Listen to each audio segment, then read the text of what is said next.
I booked the Airbnb last minute. A small, modern loft on the outskirts of town. Cheap for the size and barely any reviews. The host messaged back almost immediately after I sent my request. "Welcome, make yourself at home." No instructions, no key handoff, just a lockbox code and a smiley face. The place was fine. Minimalist, sparse. The kind of rental that felt more like a stage than a home, like no one had ever really lived there. Bare walls, cheap furniture, a faint, lingering smell of something chemical, like the place had been scrubbed too hard. I dumped my bags near the door and scanned the room. Kitchen, tiny living area, bedroom down the hall. The only thing that stuck out was a black security camera mounted high in the corner. Its glassy eye pointed straight at the ceiling. Weird placement. But I wasn't about to let it bother me. Probably deactivated. Maybe the last guest had messed with it and the host never fixed it. I showered, made tea, tried to shake off the uneasy feeling. The place was quiet, too quiet. No neighbors, no cars outside, just the occasional creak of the house settling in the night. When I finally crawled into bed, exhaustion won over paranoia. I was out within minutes. Then, at 3:12 a.m., I woke up. No sound, no movement, just the prickling, suffocating feeling of being watched. I turned my head toward the darkened doorway. Nothing. The apartment was still, silent. But when my eyes drifted up to the security camera, it was facing me. The glossy black lens, once angled at the ceiling, now pointed directly at my bed. My breath caught in my throat. I was sure, absolutely sure, it had been looking up when I arrived. Hadn't it? Maybe I was remembering wrong. Maybe I had just imagined it. I stayed frozen for what felt like hours, waiting for something, anything to happen. But nothing did. The apartment remained silent. My phone sat on the nightstand, just inches from my hand. I could have checked the time, messaged the host, taken a photo, but I didn't move. I just laid there, heart hammering, skin cold, staring back at the unblinking eye of the camera. Eventually exhaustion won again, dragging me down into uneasy sleep. By morning, I had convinced myself it was nothing. A trick of memory, maybe a loose mount, maybe I'd bumped it. But as I went to make coffee, my phone buzzed with a new message from the host. "Everything all right? The camera picked up some movement last night." I stared at the message. The camera picked up some movement last night. My fingers hovered over the screen. I wanted to ask, what movement? I wanted to demand footage, proof, something, but a sick feeling twisted in my stomach. If I asked, they might send it.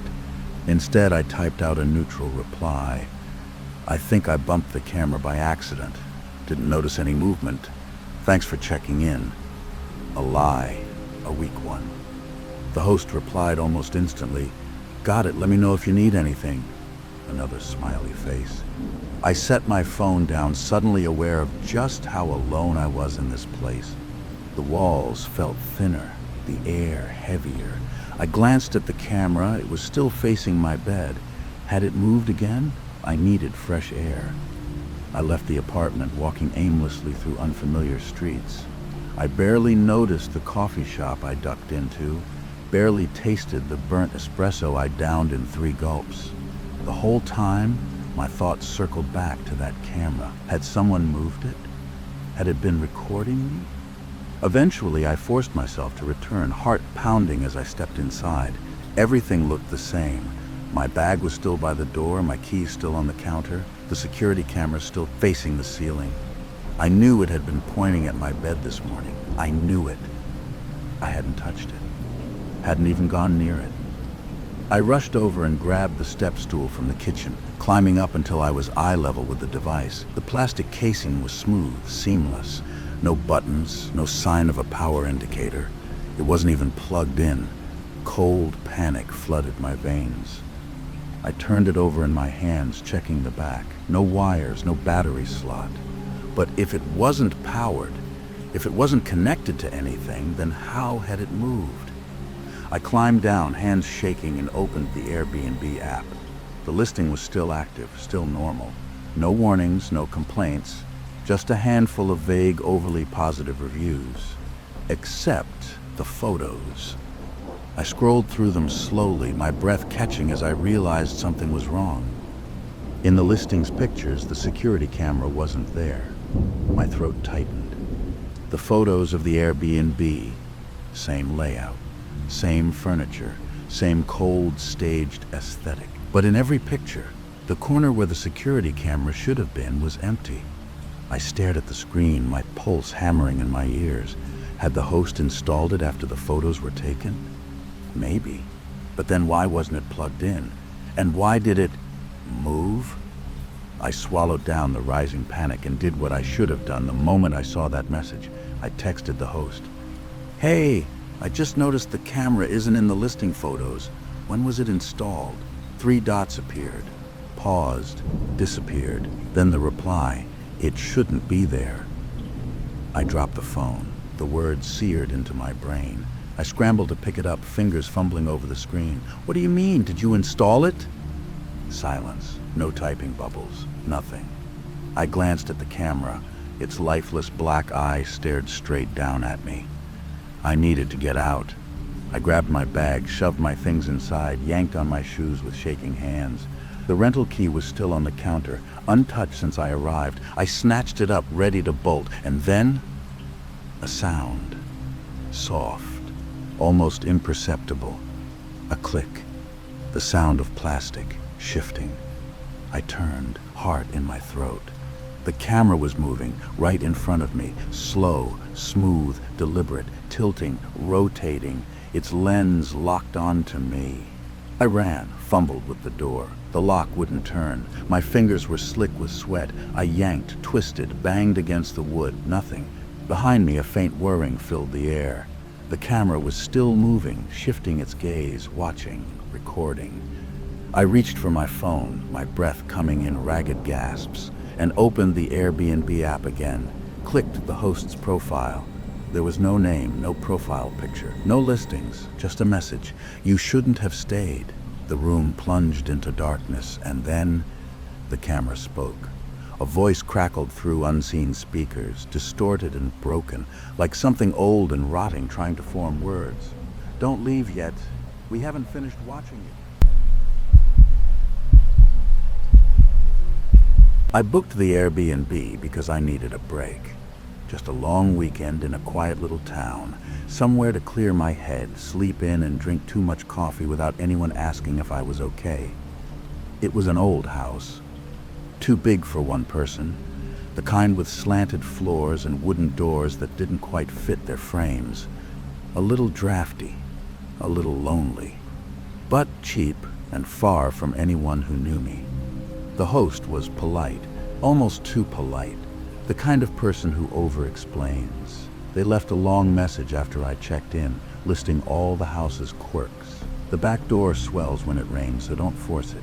The heater makes clicking sounds, totally normal. The Wi-Fi sometimes drops at night, but don't worry, it always comes back. They signed off with a final note: "You'll be perfectly safe."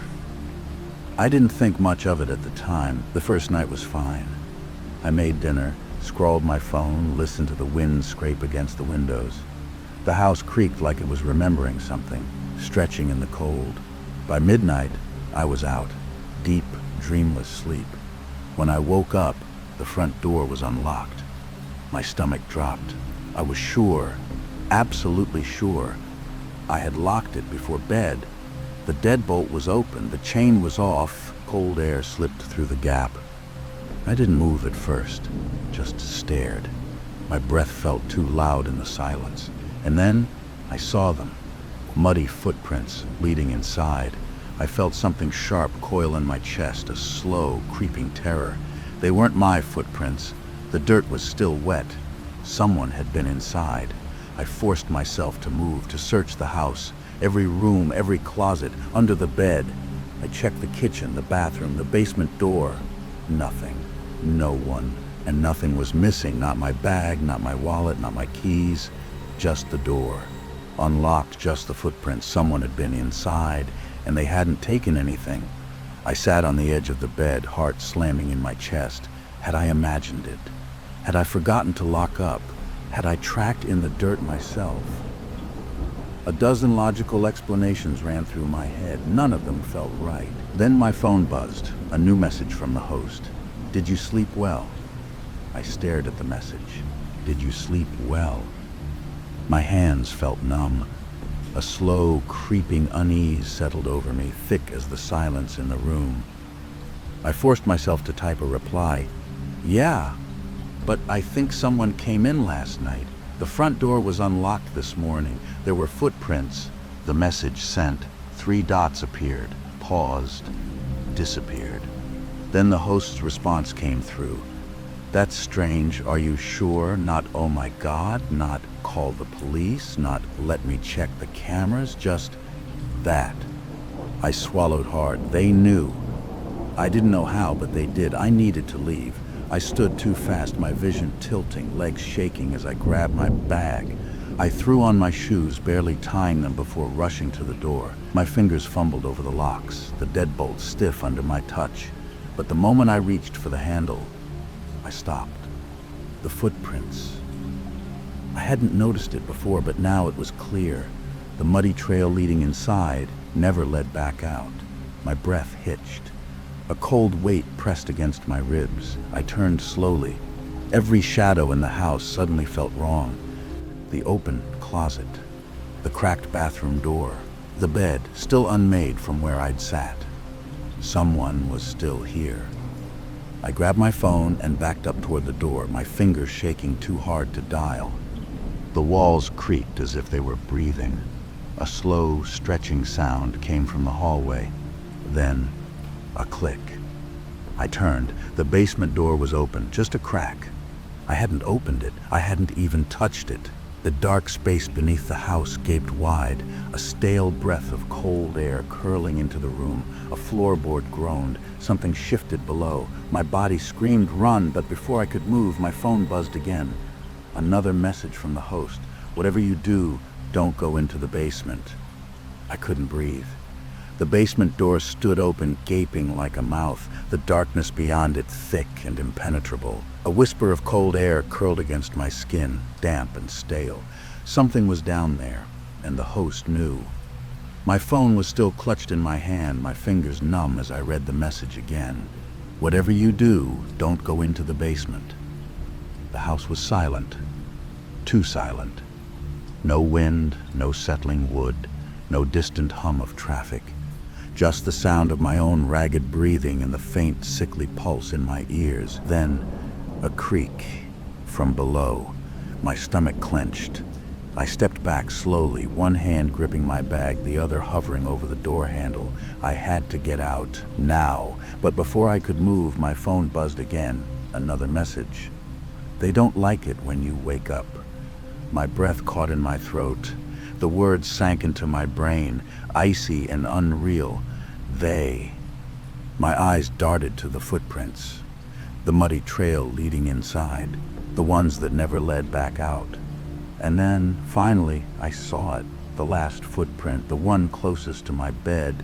It wasn't facing forward. It was turned toward me, like someone had been standing there watching me sleep. A sharp, sudden pressure pressed against my skull. My vision blurred at the edges. I wasn't alone. The basement door groaned open another inch. I didn't wait. I lunged for the front door, hands shaking so hard I fumbled with the lock. Behind me, a sound low and wet, a breath that didn't belong to me. I wrenched the door open and ran. Down the porch steps, across the overgrown path, my pulse hammering in my ears. I didn't stop until I reached my car. Didn't look back until I was inside, doors locked, engine roaring to life, and then I saw it in the upstairs window. A face. Not the host, not a guest. Something else. Hollow eyes, too wide, staring, watching me leave. I didn't stop driving until I reached the next town. My hands still trembled when I finally pulled over, breathing hard, stomach twisted in knots. I checked my phone. My last message to the host, unloot. Their profile was gone. The listing, deleted, like the house had never existed. But when I finally worked up the courage to check my photos, my stomach turned. because in one of them, the picture I had taken when I arrived of the house's empty hallway, there was a figure standing in the basement doorway, and it was looking right at me. I booked the Airbnb without much thought, just a one-night stopover before a long drive home, a quiet little rental on the edge of a small town listed as a cozy retreat with neutral-tone decor and a host who had nothing but glowing reviews. The check-in was smooth, no keys, just a code for the front door. The place was clean, almost eerily so, like no one had ever really lived there.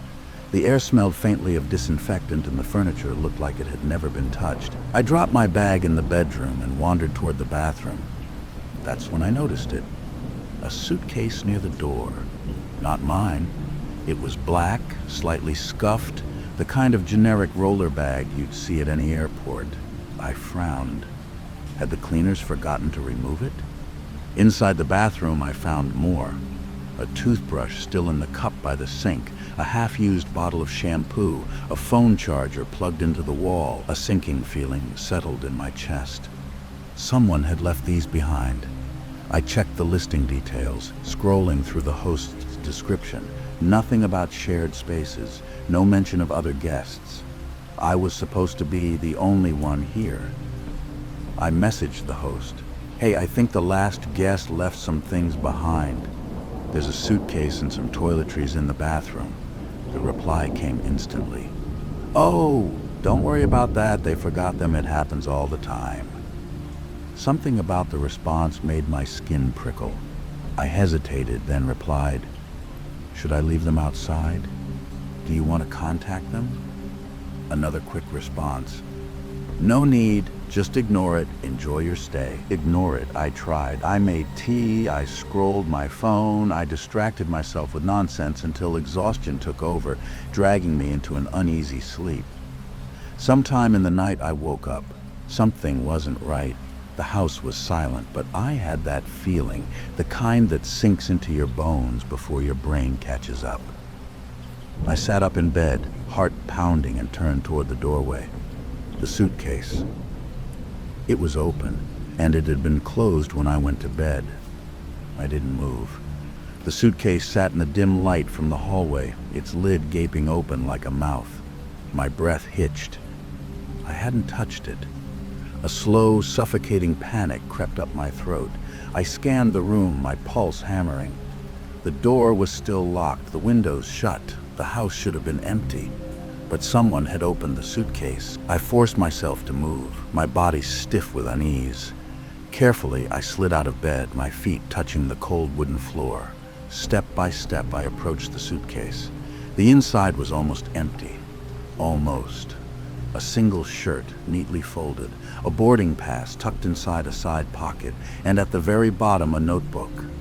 I hesitated. Then, with a shaky breath, I picked it up. The cover was plain, the edges frayed like it had been handled often. I flipped it open. The handwriting was messy, frantic. The first few pages were ordinary. Flight details, food recommendations, quick notes about places to visit.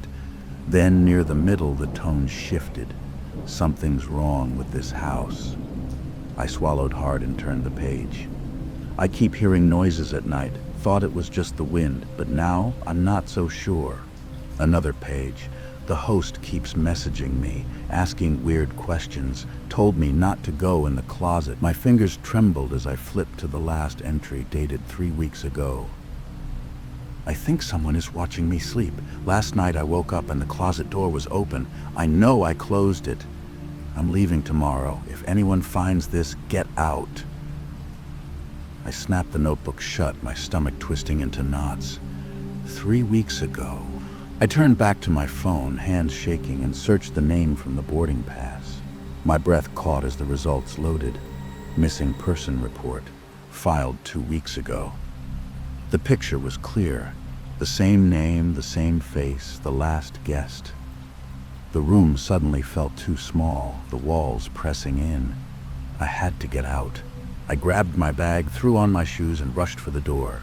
But when I reached for the handle, I stopped cold. The closet door was open. I hadn't touched it. I wasn't alone. Then, a floorboard creaked behind me.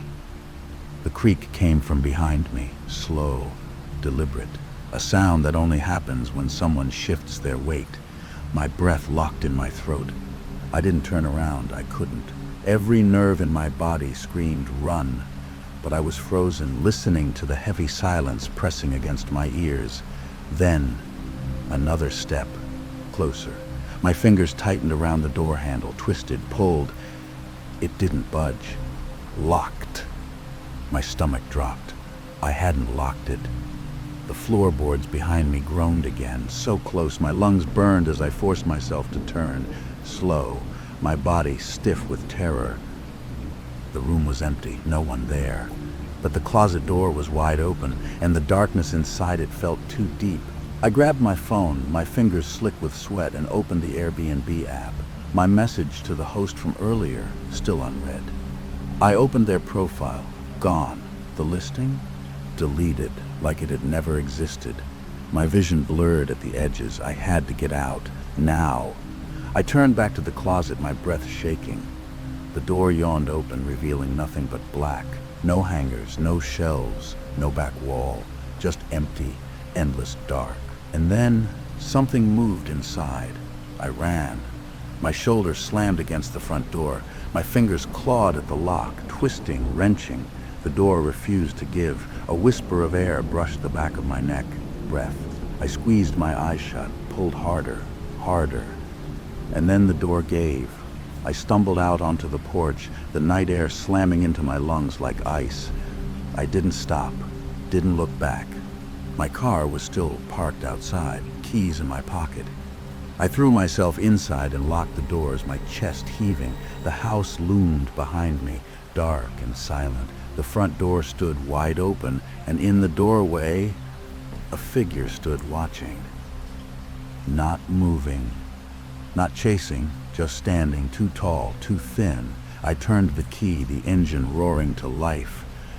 The figure didn't flinch, didn't step forward.